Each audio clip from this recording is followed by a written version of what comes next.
System वहां भी अखलाक का खराब है। नबी की चौखट पे चल के देख अखलाक किसे कहते हैं। औरत है, दुनिया पागल समझ के छोड़ देती है। हुजूर के दरबार में आई, इशारा किया, हुजूर को इशारा किया, हुजूर अपनी जगह से उठे। सहाबा कहते हैं गर्मी शिद्दत की थी, इतनी तेज गर्मी थी कि अरब की गर्मी के जिस दौर में लोग दीवारों से चिपक के इसलिए चलते थे ताकि सूरज का सामना ना हो पाए, धूप से बच के चले। ऐसी शिद्दत की गर्मी में एक खातून ऐसी जिसे पूरा शहर पागल कहता है, दीवाना कहता है, गैर तो गैर अपने मुंह लगाने तैयार नहीं होते, उस खातून ने मेरे सरकार को बुलाया और सरकार जाकर के खड़े हो गए। वो अपनी बात कहती रही, सरकार सुनते रहे। सहाबा कहते धूप में सरकार खड़े थे, बेचैनी हमारी बढ़ती जाती थी। आका धूप में खड़े थे, बेताबी हमारी बढ़ती जाती थी। सरकार खड़े रहे, जब तक वो खुद अपनी मर्जी से नहीं गई, सरकार खुद नहीं हटे थे। जब वो चली गई, सरकार पलट के आए। सहाबा ने अर्ज की, या रसूल अल्लाह, जिस खातून के पास आप खड़े थे इसको पूरा शहर पागल कहता है, कोई मुंह लगाने तैयार नहीं होता,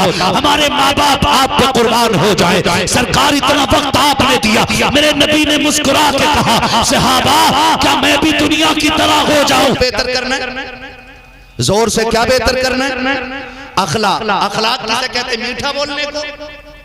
अगर मीठा बोलने को अखलाक कहते तो तुमसे ज्यादा मीठा तो यार होस्टेस बोलती। अच्छी तहकीक है, बेशक है भाई।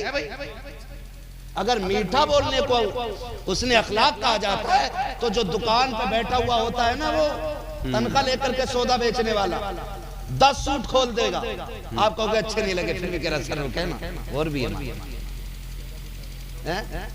उससे ज्यादा मीठा कौन बोलेगा भाई? आपको नहीं चाहिए कि ना रुको ना, माल और भी अंदर है। तो ये उसने अखलाक में, ये उसने अखलाक में नहीं आती। उसने अखलाक में क्या चीज आती है? मेरे महबूब ने फरमाया, सुनो, जो तुमसे तोड़ने की कोशिश करे तुम उससे जोड़ने की कोशिश किया करो। तब पता चलता है ना अखलाक कितना बड़ा। क्या कहने ओ भाई, मैंने आपको दावत खिलाई, आप मुझे खिला दोगे तो क्या कमाल की बात है। कभी उसे भी तो खिला के देखो जिसने कभी एक गिलास पानी ना पिलाया हो। कभी उसे भी दावत दो जिसने आपको कभी दावत न दी हो। कभी उसको सलाम करो जिसने कभी आपको सलाम न किया हो। कभी उसके काम आके देखो जो कभी आपके काम ना आया हो। इसको उसने अखलाक कहते हैं। अखलाक अच्छे करें, खाली मीठा बोलने का नाम अखलाक नहीं। अखलाक किसे कहते हैं? मेरे नबी की चौखट है। सुने, हातिम ताई की पोती कैदी बना के लाई गई, सर पे चादर नहीं थी। महबूब अलैहिस्सलाम की निगाह पड़ गई, मुजम्मिल वाली चादर दे दी। किसी सहाबी ने कहा, हुजूर आप दुश्मन की बेटी को चादर उड़ा रहे हैं? फरमाया, मुंह बंद कर, बेटी बेटी होती है, चाहे दुश्मन की बेटी हो चाहे दोस्त की बेटी हो। ऐसे अखलाक हमारे होने चाहिए, ऐसे अखलाक हमारे होने चाहिए। ये अखलाक नहीं, ससुराल पहुंचे तो बड़ा हंस के सलाम किया और अब्बा सामने आ गया तो डायरेक्ट अब्बा को अब्बा भी नहीं कह रहा, अम्मा से कह रहा, हाजी जी से कह देना फला जगह जाना कल। ऐसा हजरत ऐसे ही कह रहा है। क्या कह रहे हो? हाजी जी से कह देना फला जगह जाना है। अब्बा को अब्बा कहते हुए गैरत आ रही है। चले जन्नत खरीदने। जन्नत इतनी सस्ती नहीं बेटे, जो लुकमा था प्लेट का उठा के खा लिया। जन्नत सस्ती होती तो हजरत बिलाल कभी कोड़े ना खाते। ये याद रखना, बड़ी कीमती है जन्नत। इसे हुस्ने अखलाक नहीं कहते। सास दिखाई दे गई तो लंबा करके सलाम कर दिया, ससुर दिखाई दिए तो इतना लंबा कर दिया हाथ, और इशारा भी है और मुंह से भी है। डट के सलाम इसलिए हो रहा है कि इससे जहेज के नाम पे दौलत मिली है, आगे चल के खैरात के नाम पे कुछ न कुछ मिलता रहेगा। इसको उसने अखलाक नहीं कहते, इसे कुत्तापन कहते हैं। कुत्तापन उसने अखलाक ये है कि जो तुम्हें बर्दाश्त न करता हो तुम उसे सीने से लगाया करो, तुम कमजोरों को सीने से लगाओ, मदीने वाला तुम्हें अपने सीने से लगाने के लिए। अरे क्या कहने मुफ्ती साहब मुबारक आज अखलाक, अरे जिंदाबाद अखलाक पहुंची तहकीक जिंदाबाद। अरे इसके सलामत रहो मेरे भाई, सलामत रहो। बस एक भाई ने नारा तो लगा दिया, बस दिल खुश हो गया। फिर से लगाओ नारा, फिर से लगाओ, अल्लाहू अकबर या रसूल। नहीं छोड़े सलाम। क्या बात है, सलामत रहे भाई। है ना, इनका बुढ़ापा देख के जवानों को कुछ जवानी पे भी डाउट हुआ कि नहीं? हाँ, खाली मिंबर पे मौलवी नहीं, हकीम भी बैठे हुए हैं। तवज्जो है ना सारे लोगों को? है ना? जो ऐसा 10 मिनट सुन सकते हैं मुझे, और अगर सुनने का इरादा तो जरा आवाज खोल के बोले या रसूल अल्लाह। क्या बात है, सलामत रहे माशाअल्लाह, है ना? अल्लाह आपको सलामत रखे, अखलाक अच्छे करे।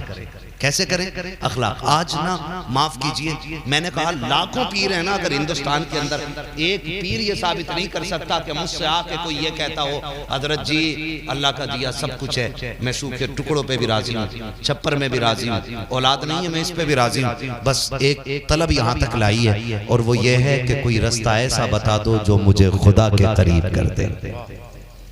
आज कोई इस नियत से पीरों के पास आता ही नहीं, आता ही नहीं। कोई नहीं कहता कि मुझे खुदा से मिला दो, कोई ये नहीं पूछने तैयार है कि वो वजीफा बता दो कि जिसमें मैं रब के करीब हो जाऊं। हर कोई ये कह रहा चार खाने वाला तावीज सिखा दो कि सर का दर्द काटने लगूं, पेट का दर्द काटने लगूं, खोई हुई मुर्गी ढूंढ लूं, देसी अंडा हैं? ओ भाई तुझे तो अभी देसी और बॉलर अंडे का ही पता नहीं है, मुर्गी कहां से तलाश करेगा तू? क्या कहने, क्या कहने। नहीं मिलते ऐसे लोग अब जो पीरों से जाके ये कहें हमें खुदा तक जाना है, और न ऐसे पीर मिलते जो ये कहते हैं कि यहाँ आओ तो सिर्फ अल्लाह की बातें किया करो। अब तो उधर भी उसने अखलाक नहीं, पैसे वाला आ गया तो आइए, आप बता देते आ कैसे गए, और अगर ज्यादा पैसे वाला तो कह रहा कसम से रात ही आपको खाम में देखा। हाँ हजरत इतनी लंबी आगे की पीर साहब बता रहे हैं, और अगर लंबा लालच है तो कह रहा बशारत हुई थी हमारे दादा की तरफ से कि आप आ जाने वाले थे। ये भी गदगद वो भी गदगद, ये ठीक उसी तरह हो रहा है जैसे मरने वाले की औलाद कहती है अब्बा मर गए किसी के पास पारे हो तो दे दो, उधर से उसने जवाब में लिख दिया 10 कुरान मेरी तरफ से लिख लो, न इसने पढ़े न उसे मिले, खाली व्हाट्सएप पे लिखे रह गए। कब्र में अब्बा भी करवट ले रहे हैं कि इमाम ने तो 40 कुरान बोले थे, आया एक नहीं। अरे समझो थोड़ा सा यार, यहाँ दिमाग अल्लाह ने दिया, 2 रोटी खाते सोचने की ताकत है। क्या कहने हैं, आज कोई समझने तैयार नहीं, हक़ानियत है बेशक, आज वहां भी अखलाक नहीं। सच कह रहा हूँ, गरीब चला जाए कहते बार बार बार बार बार, और अमीर चला जाए आइए बर्फी लाओ, पानी पिलाओ, बताओ कैसे आना होगा। अरे कोई जरूरत फोन कर देते हम खुद आ जाए। आजकल ना मुरीद वो होता है, मुरीद वो है जिसका कोई अपना इरादा ना है ना, और मुरीद होता ही वो है जो अपना सब कुछ अपने पीर के हवाले करे। अगर पीर मुरीदी का रिश्ता देखना है तो कभी खुसरू का चेहरा देखा करो, कभी बाबा फरीद का चेहरा देखा करो, कभी निजामुद्दीन को देखा करो, कभी बख्तियार काकी को देखा करो, कभी अजमेर वाले गरीब नवाज को देख लिया। क्या कहने, पूरी जिंदगी ताश खेलता रहा अब्बा की जिंदगी में, और अब्बा मुरीद करता रहा, बेटा ताश खेलता रहा, गड्डियां के अब्बा मरने पर बुला बड़े वाले पूरी गद्दी कौन संभालेगा, कहने लल्ला मैं जा रही हूँ, बांधी पगड़ी ले खत्म, सिर्फ 2 मीटर कपड़ा ही तो बंधना था, लपेट दिया, है ना जी हजरत, मसला यही है। और फिर उनने इतनी दाढ़ी करी, लोग उसे चूमने लग गए। चूमने का नाम दीन नहीं है। ताजुल शरिया सरकार को मैंने देखा, बहुत हटते थे अपने हाथ चुमवाने से। क्या हुआ? इस दौर में उवैस मियां को देखते हैं हम कि हाथ चुमवाना ही नहीं चाहते, वो तो साफ कह देते हैं हमें चूमने से बेहतर है अपने माँ बाप के कदमों को जाकर चूम लिया करो। क्या जुमला है, क्या पैगाम। आज भी ऐसे लोग कुछ हैं, सारे खराब नहीं, सारे खराब हो जाएं अंदर तो बेड़ा ही खराब हो जाए। कुछ हैं जिन्होंने हमें संभाल रखा है, आपको संभाल रखा है, तो सिस्टम वहां भी अखलाक का खराब है। नबी की चौखट पे चल के देख अखलाक किसे कहते हैं। औरत है, दुनिया पागल समझ के छोड़ देती है। हुजूर के दरबार में आई, इशारा किया, हुजूर को इशारा किया, हुजूर अपनी जगह से उठे। सहाबा कहते हैं गर्मी शिद्दत की थी, इतनी तेज गर्मी थी कि अरब की गर्मी के जिस दौर में लोग दीवारों से चिपक के इसलिए चलते थे ताकि सूरज का सामना ना हो पाए, धूप से बच के चले। ऐसी शिद्दत की गर्मी में एक खातून ऐसी जिसे पूरा शहर पागल कहता है, दीवाना कहता है, गैर तो गैर अपने मुंह लगाने तैयार नहीं होते। उस खातून ने मेरे सरकार को बुलाया और सरकार जाकर के खड़े हो गए। वो अपनी बात कहती रही, सरकार सुनते रहे। सहाबा कहते धूप में सरकार खड़े थे, बेचैनी हमारी बढ़ती जाती थी। आका धूप में खड़े थे, बेताबी हमारी बढ़ती जाती थी। सरकार खड़े रहे, जब तक वो खुद अपनी मर्जी से नहीं गई, सरकार खुद नहीं हटे थे। जब वो चली गई, सरकार पलट के आए। सहाबा ने अर्ज की, या रसूल अल्लाह, जिस खातून के पास आप खड़े थे, इसको पूरा शहर पागल कहता है, कोई मुंह लगाने तैयार नहीं होता। हमारे माँ बाप आप पे कुर्बान हो जाए, सरकार इतना वक्त आपने दिया। मेरे नबी ने मुस्कुरा के कहा, सहाबा क्या मैं भी दुनिया की तरह हो जाऊं, जिसको कोई मुंह ना लगाए उसे मैं भी मुंह ना लगाऊं। ऐसा नहीं है, मोहम्मद दिल तोड़ने के लिए नहीं, बल्कि टूटे दिलों को जोड़ने के लिए आया। जिंदाबाद जिंदाबाद। इसे अखलाक कहते हैं, इसे अखलाक कहते हैं। ऐसे अखलाक बनाओ। कह रहा उसी फूफा की दावत करूंगा जिसने मेरी करी। खालू का नाम काटो जल्दी से। 3 लड़कों की शादी कर ली, एक की बारात में नहीं पूछा, रिश्तेदार है कि कुत्ता है? अल्लाह, जो रोटियों पे मर गया। हाँ, महबूब फरमाते जो तुमसे तोड़े तुम उससे जोड़ो। क्या बात। पूछा गया, सरकार सबसे बेहतर सदका क्या है? हुजूर ने फरमाया, जानते हो? हुजूर ने कहा, सबसे बेहतर सदका वो है जो उस शख्स को दिया जाए जो तुमसे नाराज हो। समझ रहे हैं इसका मतलब? जहां नफ्स मर जाए उससे बड़ी इबादत कोई नहीं होती। तो हाँ, तो अपने रिश्तेदार छोड़ देते हैं कि 3 प्लेट खाना नहीं मिला था, इसलिए छोड़ दे रहे। ना छोड़ा करो। सिल मन कता, जो तुमसे तोड़े तुम उससे जोड़ो। उसको लिपटो जाकर के, कहो कि तू हमारा रिश्तेदार है, हम तेरे रिश्तेदार हैं। इसको अखलाक कहते हैं। अच्छा होना अखलाक का। आज हमारे पास अखलाक की सबसे बड़ी कमी है। मैं चाहता हूं मेरे लिए सब खड़े हो जाएं और मैं किसी के लिए खड़ा ना। क्या बात है। सब मुझे जगह दे, मैं किसी के जगह है। ये मैं सलामत रहे, बहुत अच्छी बात। और भाई फिर हम ये क्या कहते हैं, और फिर हम सोचते हैं कि सारे आए हमारे कसीदे पढ़े, हमारे नारे लगे।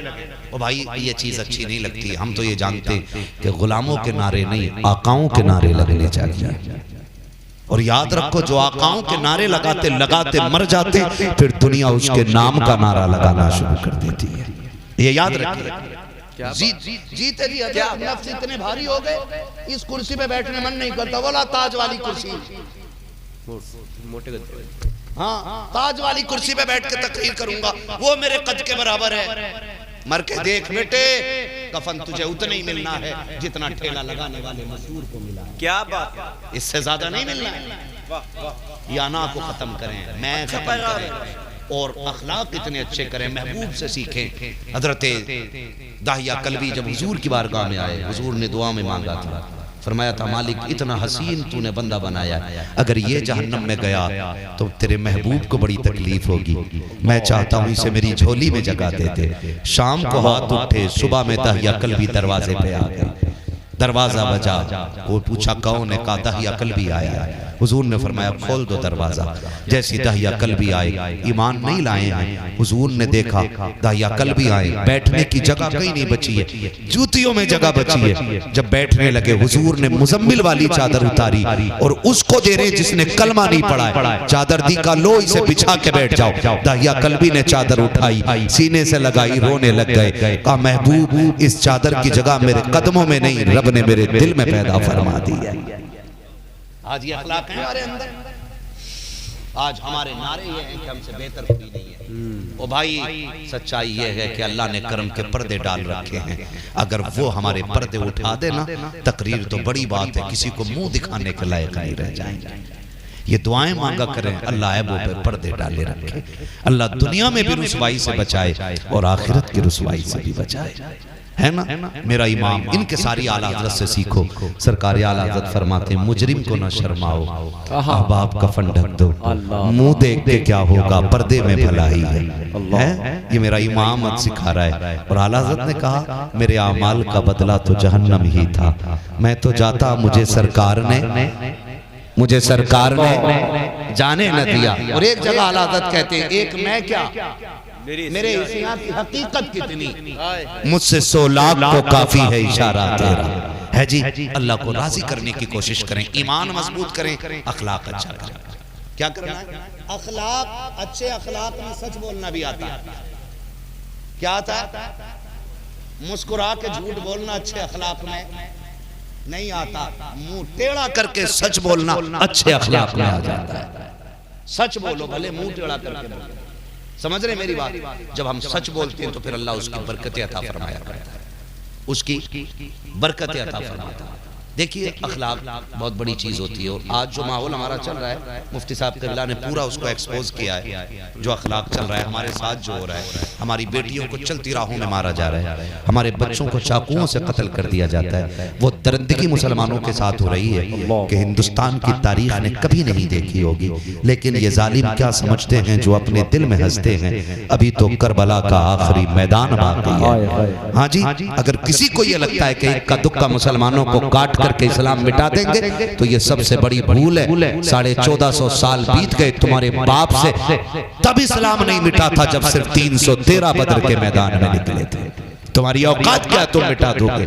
हाँ, मुसलमान परेशान है, मुसलमान कमजोर है, लेकिन मुसलमानों से मेरी एक अपील है, एक अपील।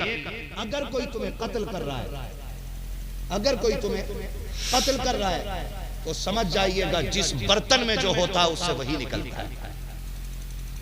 दुनिया को यह बताने की जरूरत नहीं है अब कि आतंकवादी कौन है। दुनिया ने समझ लिया है कि आतंकवादी असली कौन लोग। ये याद रखिए, हमें उसी अखलाक का मुजाहिरा करना है जो हमारे नबी ने हमें अता किया है। जो अखलाक हमारे नबी ने हमें अता किया है, हमें अखलाक इतने अच्छे करने, अपने इतने अच्छे करने, हमारे सामने अगर प्यासा आ जाए ना तो हम उसकी जात देख के पानी न पिलाएं, उसकी प्यास देख के पानी पिलाने लग जाएं। ये हमारा इस्लाम है। जात देख के नहीं, बल्कि बोलो प्यास देख के पानी पिलाना है, जात देख के नहीं, प्यास देख के। और हमारे बुजुर्गों का ये तरीका रहा है। सूफी हमीदुद्दीन नागौरी रहमतुल्लाह तआला, आज पूरी दुनिया उन्हें जानती है। जब वो बाहयात थे और उनकी बारगाह में लंगर चलता था। लंगर क्या चलता था? लंगर समझते हैं ना क्या होता लंगर? अरे खाया तो होगा किसी मज़ार पे, है ना, बुजुर्गों के दरबार का खाना। ये एक आम, मैंने इस्तिलाही बात कह दी, ऐसे आसान समझ जाए। बुजुर्गों के दरबार का खाना, उसी को हम लंगर कहते हैं। ठीक है जी, लंगर चलता था। सूफी हमीदुद्दीन नागौरी की बारगाह में बहुत लोग आते थे, खा के जाते थे, बगैर किसी लालच के लंगर चलता रहता था, लंगर चलता रहता था, लंगर चलता रहता था। एक दिन आप आए, लंगर से लोग खा के फारिग हो गए, सारे लोग लंगर में थे, एक बच्चा वहीं बैठा था। आपने कहा बेटे तुमने खाना नहीं खाया? उसने कहा जी नहीं। कहा क्यों नहीं खाया है? उसने कहा मैं हिंदू धर्म से ताल्लुक रखता हूं और आपके लंगर पे गोश्त बना है, हमारे धर्म में गोश्त नहीं खाया जाता है। बच्चे की बात को सुना, ये कोई बहुत बड़ा पंडित ना था, ये कौम का इमाम नहीं था जो बच्चा बोल रहा था, एक छोटा सा बच्चा था, हिंदू धर्म से ताल्लुक रखने वाला था, लेकिन चूंकि बैठा एक सूफी की सोबत में था और उसने कहा कि हम गोश्त नहीं खाते हैं, इसलिए मैंने खाना नहीं खाया। सूफी हमीदुद्दीन नागौरी ने उसी वक्त ऐलान किया था, आज के बाद हमारी बारगाह में ऐसा खाना ना बनाया जाए जिससे कुछ छोड़ के चले जाए, कुछ खा के चले जाए। ऐसा खाना बनाओ जिसे मुस्लिम भी खाते रहे, हिंदू भी खाते रहे। अल्लाह तालीमात मज़हब इस्लाम, पैगाम इस्लाम, पैगाम इस्लाम, ताजदार मदीना कॉन्फ्रेंस। वाह वाह, क्या पैगाम दिया माशाअल्लाह। ओ भाई, ये हमारा इस्लाम है और हमारे दिल में इतनी जगह है। हमारे एक बुजुर्ग ना अपने दस्तरखान का निजाम बदल देते हैं एक हिंदू बच्चे के लिए, कि आज के बाद हमारे दस्तरखान पे कभी गोश्त नहीं बनेगा। यकीन ना हो तो आज भी चले जाओ सूफी हमीदुद्दीन नागौरी के मज़ार पे, उस दिन से लेके आज तक लंगर चल रहा है। लेकिन जिस दिन से उस बच्चे ने कहा था हम गोश्त नहीं खाते हैं, आज तक उस दस्तरखान पे कभी गोश्त बना ही नहीं है। ये हमारे बुजुर्गों के तरीके रहे, हमने ऐसे निभाया है सब। और मैं चाहता हूं हमारे पीरों के अखलाक भी ऐसे ही हो जाए, उनकी तबलीग का तरीका भी यही होना चाहिए। ये होना चाहिए उनका तरीका। याद रखिएगा, दस्तरखान से जो तबलीग हो सकती है ना, वो रुमाल पकड़ाने से नहीं हो सकती। क्या जुमला कर दिया मुफ्ती साहब, अरे वाह, सीधी बात बता, क्या जुमला कर दिया क्योंकि मुंह खाता है तो आप, अरे वाह वाह वाह वाह, और लुकमे को हर नमक हलाल लुकमे का एहसान मानता है। नमक खाया तो बहुत थोड़ा जाता है असद भाई, नमक खाया तो बहुत थोड़ा जाता है, लेकिन असर सबसे ज्यादा करता है। इसलिए कहते मैंने आपका नमक खाया है, आपके साथ नमक हराम नहीं करूंगा, है ना। बिलग्राम शरीफ सरकार उवैस मियां का घराना, आपके अजदाद में तीसरी या चौथी पुश्त में बता रहा हूँ। नाराज तो नहीं हो रहे आप, बोर भी नहीं हो रहे, नहीं हो रहे ना। तो एक नारा इन्होंने लगाया, एक मैं लगा लूं, मुझे जवाब मिल जाएगा, ताकि मुझे पता चल जाए कितना सोना चाहते हैं और कितना सुनना चाहते हैं। लगा लूं एक नारा मैं भी, इश्क मोहब्बत इश्क मोहब्बत इश्क मोहब्बत इश्क मोहब्बत, बस्ती बस्ती करिया करिया, सलामत रहे। मैं बता रहा हूं, चौथी पुश्त में नमक का असर बता रहा हूं, तीसरी या चौथी पुश्त में बुजुर्ग थे, ठीक है ना। रात को लेटे हुए इबादत में मसरूफ है, तस्बीह चल रही है, चोर आ गए। क्या हुआ, जोर से बोलो, चोर आ गए, घर तलाशा, जिसको जो हाथ लगा वो लेके निकल लिया। एक चोर को लगी थी भूख, वो खाने के चक्कर में था, उसने जब एक बर्तन में हाथ डाला ना तो नमक आ गया। वो नमक का पता तब लगा जब जीभ पे रख लिया उसने, नमक खा लिया, सारे भाग गए, वो चौखट पे बैठ गए। अब वो बुजुर्ग उठे, उस बुजुर्ग कैसे थे, उठ के कहने लगे यार जाना, घर वाले उठ गए तो तुझे मारेंगे, सारे तेरे साथी चले गए, तू भी चला जा, है खुद भगा रहे अपने दरबार, चलो कह रहे चला जा, ये उठ गए तो मारेंगे। उसने कहा जी मैं नहीं जा सकता। कहा क्यों? कहा खाने के धोखे में आपके दर का नमक खा बैठा हूं। क्या बात मुफ्ती साहब, क्या बात है, कह रहे नमक खा बैठा, ये अहमियत नमक की है। और कम से कम सैयदों का नमक तो इतना अच्छा होता है, जो एक बार चख लेता है वो उन्हीं के दर का हो जाया करता है। यही वजह है आज अहले सुन्नत का ये नारा है, खाते हैं तेरे दर का, पीते हैं तेरे दर का, पानी है तेरा पानी, दाना है तेरा दाना। आज दुनिया सुन्नियत यही कहती है, ये चक्की फातिमा की चल रही है, जमाना जितना लंगर खा रहा है। अरे बाबा, नमक का असर होता है, अरे जिंदा थोड़ा जाता असर, चक्की फातिमा की चल रही है भाई, असर वाह, ज्यादा होता, चख लिया था, वहीं बैठ गए, और फिर उन्हीं के दर का होके रह गए, उन्हीं के दर का होके रह गया। ये बुजुर्गों की सलाह के तरीके हमारे, ये हमारे बुजुर्गों के। आज किसी पीर साहब की गोलक में 5 रुपए निकाल लिया, इतना पिटवागा के साथ पुश्तों से चोर कह के मरेगा, फला हजरत के घर में चाहिए।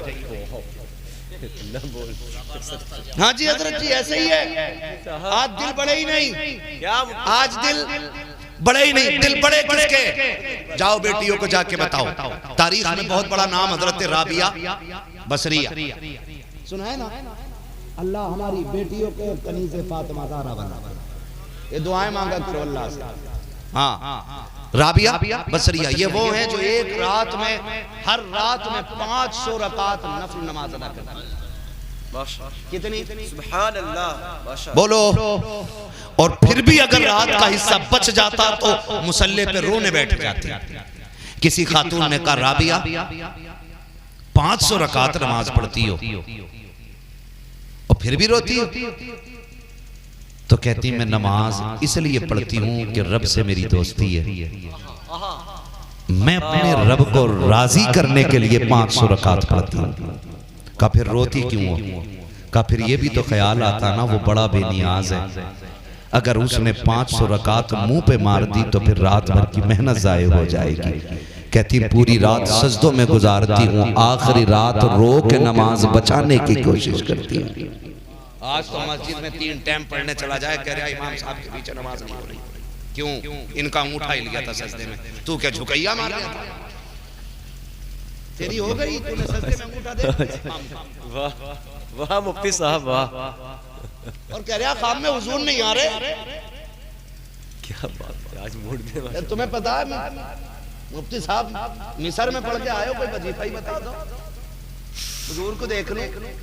नमाज भी तेरी फसाद से खाली नहीं, हाँ, तेरे सफेद कपड़ों में भी अंदर 1000 काले धब्बे। सजदे में कह रहे अंगूठा हिल गया, इन्हें निकालो। उसे ही तो दिखेगा जो ऐसा कर रहा होगा। हमारे यहाँ तो ऐसे होता, हमारे यहाँ ऐसे ही होता ना। तुम ये क्या कर रहा था? अरे बताओ क्या कर रहा था? मुंह उठा के क्या कहने मुफ्ती साहब, अजीब तरीका। अच्छी गिरफ्त है। 3 टाइम पढ़ ली तो मरे जा रहे हैं, इमाम को नहीं रुकने दे रहे। एक जगह भी 4-5 दिन की बात थी, पंचायत चल रही थी, इमाम साहब की तनख्वाह बढ़ाओ। इमाम साहब मैं मेरे पास आए, मैंने कहा इतनी देर काहे में लग गई? बैठे हुए थे, मुलाकात के लिए हम गए थे। कहा माजरत चाहूंगा, जरा तनख्वाह को लेके मीटिंग चल रही थी। तो मैंने कहा क्या रहा? बोले क्या हो, दुआ करो उम्मत का भला हो जाए। मैंने कहा हुआ क्या? बोले तनख्वाह 7000 है। एक ने कहा 8 कर दो, तो दूसरा कह रहा इतने पैसे देके क्या करोगे? अच्छा, अल्लाह समद, खुद का बस चले तो मस्जिद की गोलक में से भी चुरा लावे। अल्लाह अकबर। तो उसे हलाल के साथ के 8 देने तैयार।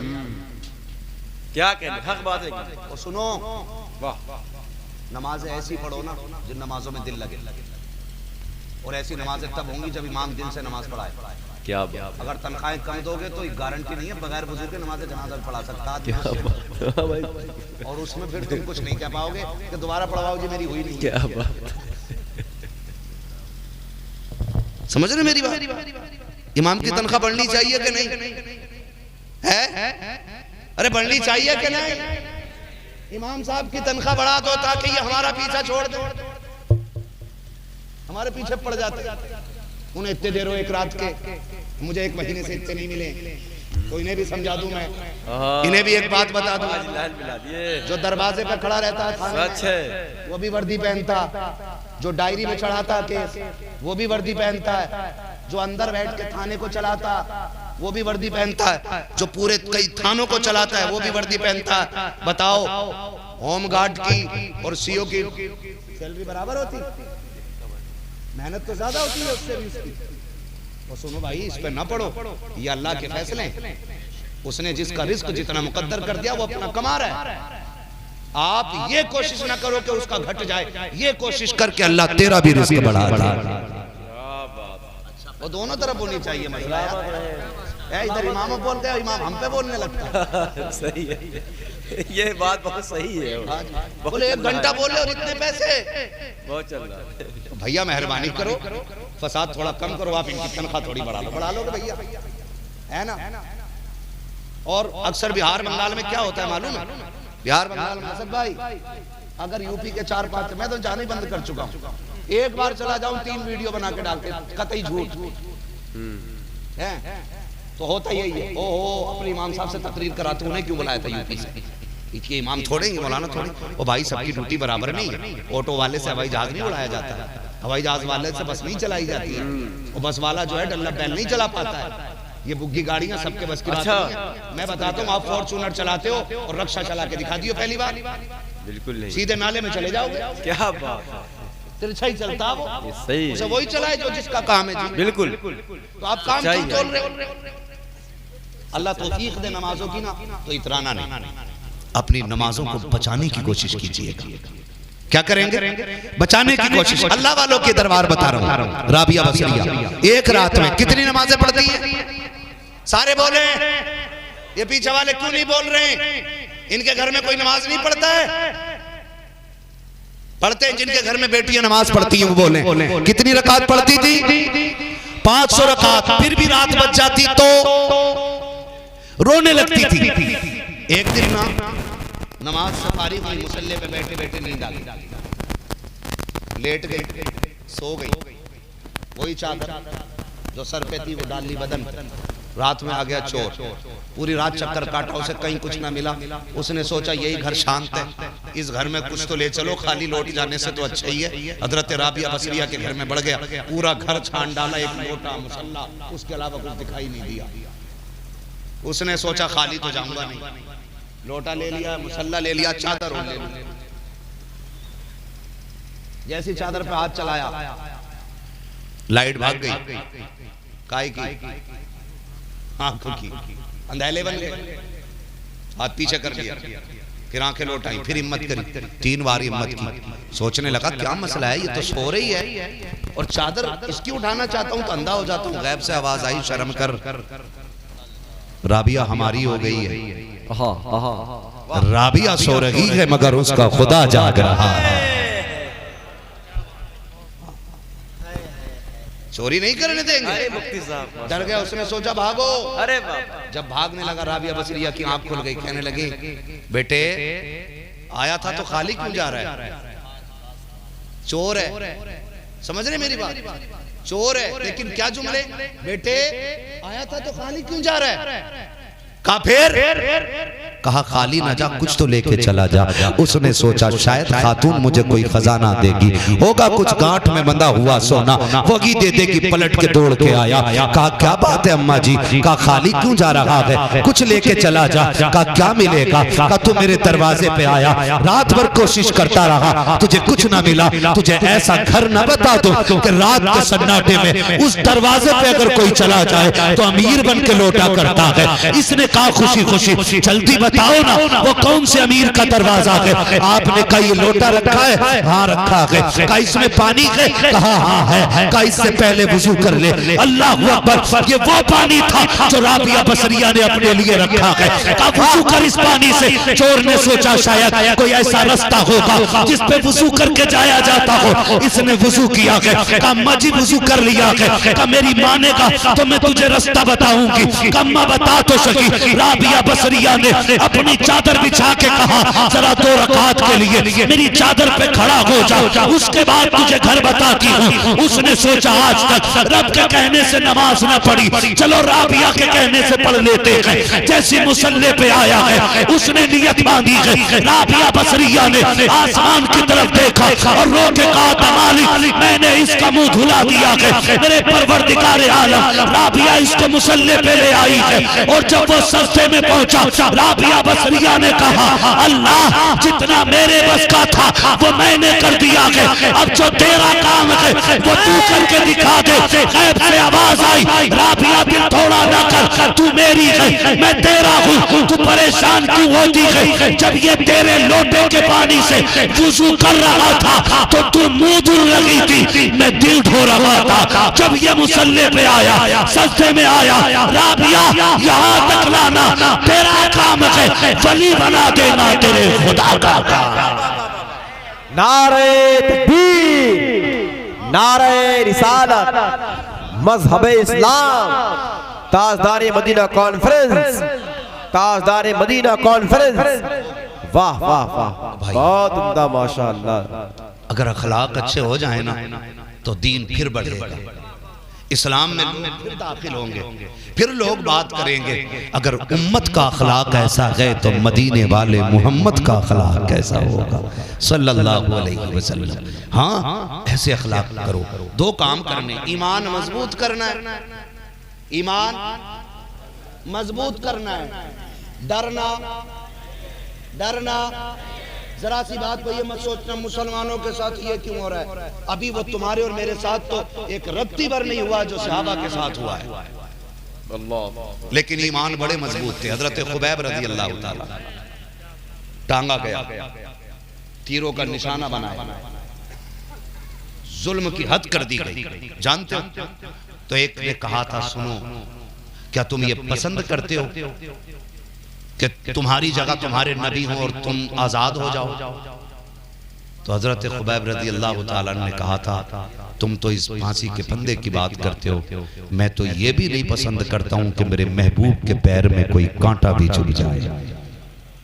एक कांटे के बदले में खुदा मुझे 1000 जिंदगियां दे और मैं महबूब के नाम पे सारी लुटाता चला जाऊं। ये रिश्ता हमारा ईमान का होना चाहिए, इतने मजबूत के हम ईमान के बन जाए, है ना? बनेंगे ना इंशाअल्लाह।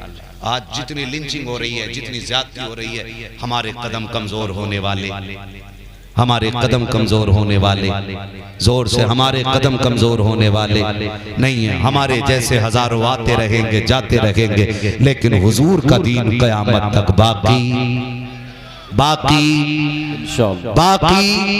रहेगा। हुजूर का दीन बाकी रहेगा।